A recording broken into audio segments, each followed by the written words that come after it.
Selamat pagi, sejahtera shalom Ibu Bapak Saudara-saudara Jemaat Sejahtera di DKI Jakarta yang diberkati Tuhan. Salam sehat semua. Saudara-saudara, selamat pagi yang indah ini. Saya menyapa Ibu Bapak Saudara-saudara semua yang sebentar lagi akan beraktivitas berkarya di hari yang sudah Tuhan berkati.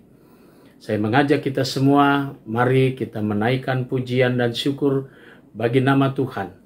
Karena dengan kasih-Nya lah kita semua dapat memasuki hari yang baru, kita semua dapat menikmati karunia yang terindah, yaitu hari yang baru, tubuh kita yang diberkati untuk siap berkarya. Mari kita satu hati di dalam doa syukur kita. Bapa di sorga, kembali dalam doa syukur ini, kami datang dengan pujian bagi kebesaran nama-Mu. Engkaulah Allah yang begitu baik dan setia, yang selalu menunjukkan kasih-Mu dan memperlihatkannya dalam hidup kami melalui pemeliharaan dari hari ke hari. Pada pagi hari ini kembali kami mau mengisi hidup kami dengan firman Tuhan. Karuniakan Roh Kudus-Mu menguasai diri kami sehingga kami dapat mengerti firman-Mu dan kami dapat membawa firman Tuhan kami nyatakan melalui perkataan dan perbuatan. Kami mau serahkan doa kami di dalam nama Yesus Kristus, firman yang hidup. Amin. Saudara-saudara, pagi hari ini pembacaan Alkitab kita terambil dalam surat Paulus kepada jemaat di Roma, pasalnya yang ke-8, ayat 18 sampai dengan ayatnya yang ke-25. Penekanannya pada ayatnya yang ke-25 yang mengatakan, namun jika kita mengharapkan apa yang tidak kita lihat, kita menantikannya dengan tekun. Demikian firman Tuhan, judul yang menjadi landasan renungan kita, pengharapan tidak kelihatan. Saudara-saudara kekasih Tuhan Yesus, saya mengajak kita semua untuk flashback ke belakang. 2 tahun atau 3 tahun yang lalu, sejak tahun 2019, 2020, 2021 dan sebagainya, betapa kita semua berada dalam situasi mencekam. COVID-19 datang melanda seluruh manusia di muka bumi ini. Dan banyak sekali korban yang berjatuhan. Dan pada saat itu semua berada dalam ketakutan. Sehingga bertanya, kapan berakhirnya COVID itu? Apa yang kita hadapi? Kita mau bertatap muka tidak dapat, kita mau berbicara satu dengan yang lain tidak bisa, kita mau keluar rumah kita takut. Semua dalam keadaan ketakutan dan kekhawatiran. Penderitaan semacam itu kita lewati. Dan kita masih bertanya. Harapan demi harapan selalu kita naikkan. Tanpa kita ketahui sampai berapa lama waktu itu COVID melanda seluruh hidup manusia. Setelah kita bisa melihat dari situ, maka kita pun menyadari bahwa pengharapan itu memang kita tidak tahu. Atau sesuatu yang tidak kita bisa lihat, tidak bisa kita terka. Berapa lama harapan itu terwujud. Tapi pada saat kita punya harapan, ada satu kekuatan yang membuat kita tekun untuk terus bersandar dan berserah. Yang pada akhirnya jawaban itu pasti ada.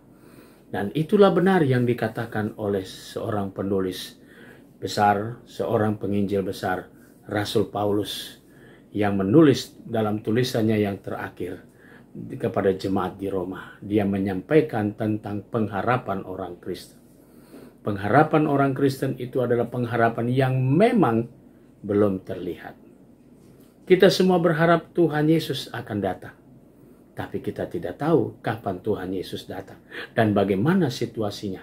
Tapi kita tetap yakin percaya, kita tekun untuk melakukan segala sesuatu yang diperintahkan oleh Tuhan Yesus. Sehingga kita tidak hanya diam menunggu, itu pekerjaan yang membosankan.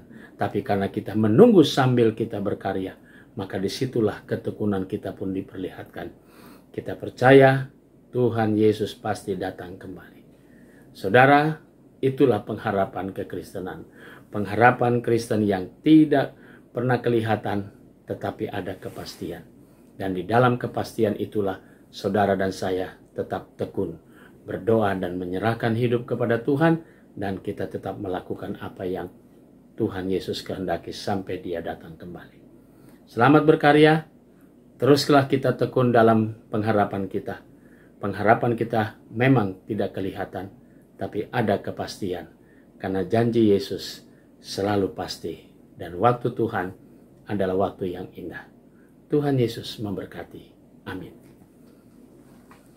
Mari kita berdoa. Bapa di sorga, kembali kami datang padamu mengucap syukur atas segala berkat Tuhan. Pagi ini kami mau berdoa untuk Jemaat Sejahtera di DKI Jakarta, sektor pelayanan 5. Kami berdoa untuk Saudara Herman Tofeto. Kami berdoa untuk keluarga Bapak Alfred Tutuiha. Tuhan berkati dalam kehidupan mereka masing-masing dengan berkat-berkat Tuhan. Kami juga mau berdoa untuk jemaat Tuhan yang merayakan ulang tahun kelahiran pada hari ini. Ibu Ida Harnani, Ibu Antoneta Baun, Bapak Marcel Gerungan, Ibu Ingrid Virginia Yurike Hartanto Makahinda, Ibu Ika Nurhayati Tantaka, Saudara Clips Lekahena. Tuhan berkati saudara-saudara kami yang merayakan ulang tahun kelahiran, diberkati oleh Tuhan. Kami juga mau berdoa ya Bapa di sorga untuk jemaat Tuhan yang dalam keadaan sakit, sektor pelayanan 5, Ibu Leni Patiata, Ibu Darmila Benjamin, Bapak Paul Leonardo Nanlohi, Bapak Franz Tumbol, Ibu Rosmina Sembiring, dan Ibu Sahanaya. Tuhan memberkati keberadaan saudara-saudara kami, orang-orang tua kami, dijamah dengan kuasa Tuhan yang ajaib sehingga mereka tetap merasakan kekuatan dan pemulihan yang berasal dari Tuhan Yesus. Kami menyerahkan akan pegawai kantor gereja, koster keamanan, kami menyerahkan vikaris di dalam tugas tanggung jawabnya. Berkati saudara-saudara kami ini, setiap pribadi, bahkan keluarga mereka. Kami berdoa untuk jemaat-jemaat GPIB dimanapun mereka berada, para pelayan firman dan sakramen di dalam tugas panggilan dan pengutusannya, bahkan juga untuk majelis sinode selaku pimpinan, diberkati oleh kuasa Tuhan. Tuhan memberkati karya kerja mereka, pelayanan, bahkan keluarga mereka. Terima kasih Bapa di sorga. Kami serahkan seluruh hidup kami serahkan doa syukur kami pada pagi hari ini hanya di dalam nama Tuhan Yesus, Juru Selamat kami yang hidup. Amin. Selamat pagi, selamat berkarya.